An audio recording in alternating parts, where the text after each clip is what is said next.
Hello, my name's John Mccard. I'm here to tell you a bit about my story. My addiction started pretty much really early. I had my first drink that I remember when I was about 9 years old. It was at a New Year's Eve party. I was given a little bottle of French beer and I took that drink and I thought, yeah, wow, this is amazing. And then after that, what I did was I just went round the room as soon as everyone was too drunk to realise what I was doing. I went round the room and just started finishing off everybody else's drink. I realise now that I drunk probably that first time I drank to blackout. I didn't know that then, but I know that now. And it sort of progressed really quickly. From that point, I'd go out most weekends and try to drink, and then rapidly into smoking pot and taking other drugs like speed and LSD and ecstasy. But it pretty much wasn't anything I didn't take, apart from magic mushrooms, and I only didn't take that because I didn't come across it. I would have done. And I wouldn't say it was all bad, but there was a lot of bad consequences started early on. It took me to jail. I crashed a car into a house. I got stabbed by a drug dealer and I ended up in a coma. And after coming out of the coma and learning to walk again after 5 weeks in a coma, the first thing I did when I could walk again was get in a taxi and go and get a drink and ring up a drug dealer. I was more scared of being inside my own mind than I was of dying. And I didn't know a way out. I didn't see a way out. I was stuck. But I found a way out. I found that way out in the 12-step program. Someone come to the hospital when he spoke to me about his own addiction and that he'd been in recovery for 15 years, and it gave me a bit of hope. He said to me that I need never take a drink or a drug again. He didn't tell me that I never would. He just said that I need never take one ever again. And I thought if it's worked for him, then maybe this stuff could work for me. And I had a choice to make at that point. It was either they was going to put me in a hostel, and in this hostel it wasn't a dry house, it was somewhere in an area where I used to drink and use drugs, and I knew that by the end of the first day in that hostel I would be drinking and using drugs. Or it was to go to this rehabilitation centre that had been offered to me and to work a 12-step program.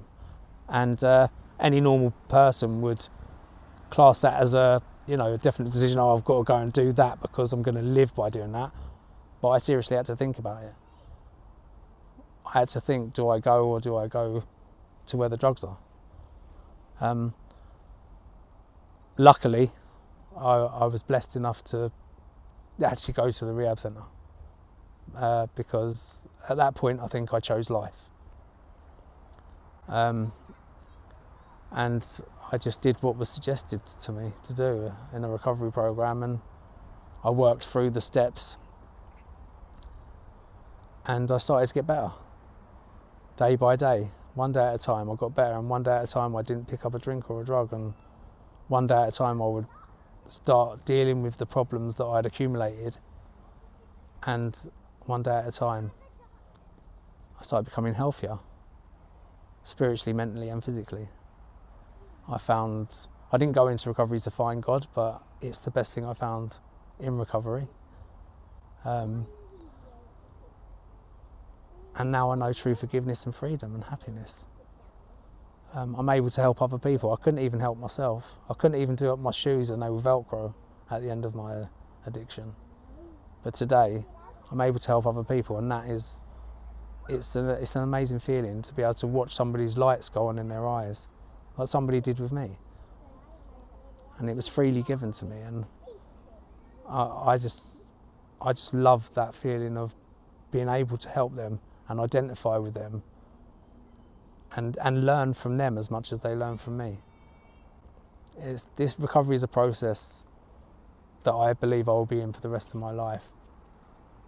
But it's the best decision I never really made for myself. I've learned a lot more about me. I remember in step 3 when I had to turn my will and my life over to the care of God as I understood him. And I thought, well, where's John in that? When I turn my will and my life over to God, where's John in that? But when I did that, I now realise that I'm more of me now than I have ever been. Life today in recovery is, it's like I've done a whole 180 turn. It's totally different. I had this life where everything was like, where I took drugs and drink every day, and you know, I wasn't really a great person, and I won't say it was all bad, but now today I've got a whole new life where I have my family are back in my life. I have real friends that identify with me. I have a job. I'm a leader on a recovery course, being able to help other people. I have my own flat. I have a car. But the best gift I've learned in recovery is that it doesn't really matter if I've got all that stuff or not. Is that I can be all right without it. I'm never alone anymore. I have God in my life.